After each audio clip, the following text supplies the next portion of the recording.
मेरे प्रिय बच्चे, क्या तुम्हें ज्ञात है कि तुम अभी अपने जीवन में कौन सी दिशा की तरफ आगे बढ़ रही हो? क्या तुमने इसका आकलन किया है कि दिशा तुम्हें दिव्य द्वार की ओर लेकर जा रही है अथवा किसी गहरे समुद्र में डुबोने को मजबूर कर रही है? क्या तुमने अपने जीवन को सही परिस्थिति में लाने का प्रयास जारी किया है अथवा इससे किसी भी दिशा की तरफ मोड़ देने के लिए आलस्य का साथ ले लिया है? प्रिय बच्चे, अपने जीवन को सकारात्मक सटीक दिशा देने के लिए मनुष्य को सदैव प्रयासरत रहना चाहिए। शिकायतों से परे स्वयं ही जिम्मेदारी उठाने की भावनाओं का अपने अंतर मन में विकास करते रहना चाहिए। प्रगति की दिशा में स्वयं को लाने के लिए स्वयं ही अपने आप को प्रेरित करते रहना चाहिए।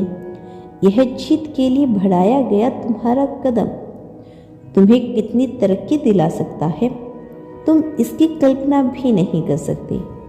और आज जब तुम्हें यह दिव्य संदेश प्राप्त हो रहा है तो इसके साथ जुड़कर तुम अपने कदम को बढ़ाने का प्रयास जारी कर रहे हो।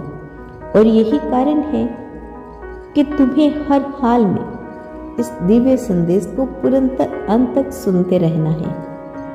चाहे परिस्थिति कोई भी हो, सकारात्मक अथवा नकारात्मक, तुम्हें हर पक्ष में अथवा तुम्हारे विरोध में, तुम्हें इसे हर हाल में पूरा अंत तक सुनना है। इसे बीच में छोड़कर जाने की भूल नहीं करनी।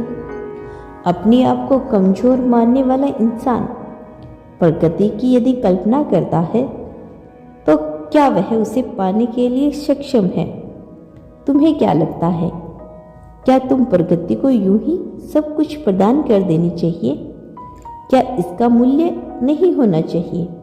यदि ऐसा नहीं होगा तो क्या वह सभी जो प्रार्थना कर रही है सबके बीच का भेद खत्म कर दिया जाएगा? यदि ऐसा हुआ तो क्या तुम्हें नहीं लगता कि लोगों के बीच अहंकार अत्यधिक मात्रा में बढ़ जाएगा, संसाधनों का अभाव महसूस होने लगेगा? समानता एक कल्पना है जो संसार में वास्तविकता से परिणत हो ही नहीं सकती। मनुष्य जब परिस्थिति को नियंत्रण कर सबको एक समान करने का प्रयास करता है तो वह पूरी तरह से विफल हो जाता है। इस संसार में न जाने कितने ही ऐसे दिव्य मनुष्य हुए हैं जो अपने ज्ञान और प्रभाव के द्वारा बस कुछ एक समान करने के संकल्प न लेकर आए हैं। बहुत से बुद्ध पुरुष यहाँ हुए, लेकिन क्या समानता आई? वास्तव में समानता इस प्रकृति का नियम है।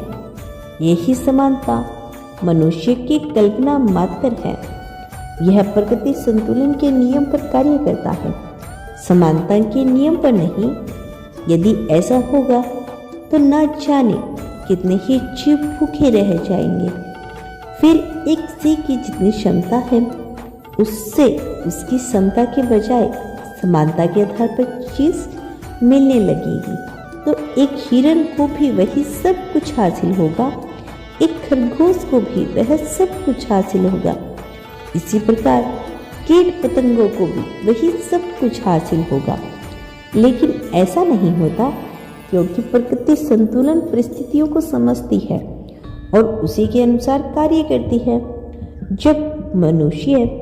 जब तुम्हारे मन में ऐसे भाव उत्पन्न होते हैं जिसमें तुम अपने आप को मजबूर और लाचार मानते हो तो प्रकृति तुम्हारी भाषा को पढ़ लेती है। और प्रकृति सही या गलत में बिल्कुल भी विश्वास नहीं करती। इसीलिए तुम जिस भावनाओं में अपने आप को महसूस कर रही होती हो उसी तरह की परिस्थितियां और भी ज्यादा गढ़ने लगती है। उसी तरह की परिस्थितियां अंततः तुम्हें और भी ज्यादा दिखाई देने लगती है, महसूस होने लगती है। प्रिय बच्चों, चाहे यहाँ पर तंत्र कैसा भी कार्य कर रहा हो, तुम्हें तंत्र सही करने का विचार नहीं करना। तंत्र सही नहीं करना तुम्हारा उद्देश्य नहीं है।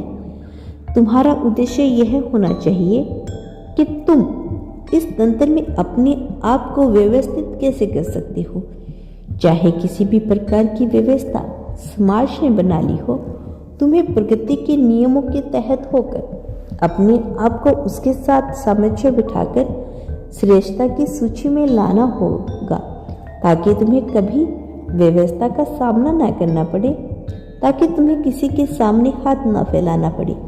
सबम को मजबूत करने का संकल्प ही तुम्हारा प्रथम लक्ष्य होना चाहिए। यह मजबूती शारीरिक, मानसिक, आर्थिक, सामाजिक, आध्यात्मिक पूरी तरह से होनी चाहिए। जब मैं धर्म की बात कर रहा हूँ तो इसका अर्थ है ईश्वरीय धर्म से है, मनुष्य द्वारा निर्मित धर्मों से नहीं। मैं यहाँ मान्यताओं के आधार पर कर्म कांडों की बात नहीं कर रहा। मैं ईश्वर जिसे तुम ढूंढने का प्रयास कर रही हो, वास्तव में वह मैं हूँ ही नहीं। वास्तविकता में मेरी धारणा इस ब्रह्मांड की धारणा अज्ञात और निराकार स्वरूप में है। इसे तुम जैसा चाहे वैसा आकार दे सकते हो। यह आकार में बचा है, यह आकार से मुक्त है, यह तुम्हारे विचारों से उत्पन्न होता है।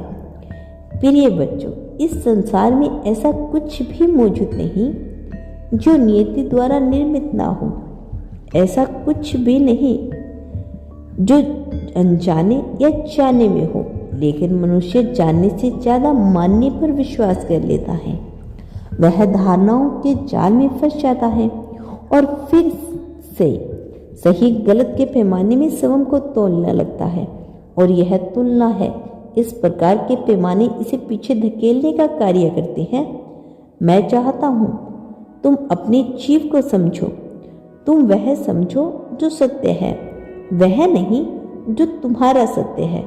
वह समझो जो वास्तविकता है, वह नहीं जो सामाजिक रूप से वास्तविक बताया जा रहा है। वह मानो जो नैतिक है, यह नहीं जो तंत्रों ने नैतिकता बता दी है।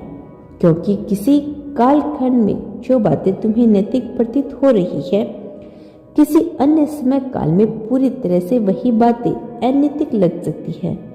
मेरे प्रिय बच्चे, तुम्हारे साथ गर्भित अर्थों में सोचना है, संपूर्ण अर्थों से सोचना है।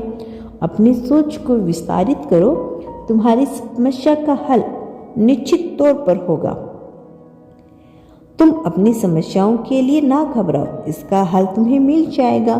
तुम अपने आप को बेहतर करने का विचार करो, तुम्हारे जवाब तुम्हें मिलेगा और तुम्हारी समस्याओं का हल भी तुम्हें मिलेगा। लेकिन महत्वपूर्ण यही है कि तुम्हें अपने भीतर बदलाव करने का सर्वप्रथम प्रयास करना होगा। महत्वपूर्ण यही है कि तुम्हें समझना होगा कि तुम्हारे लिए क्या आवश्यक है और क्या आवश्यक नहीं है।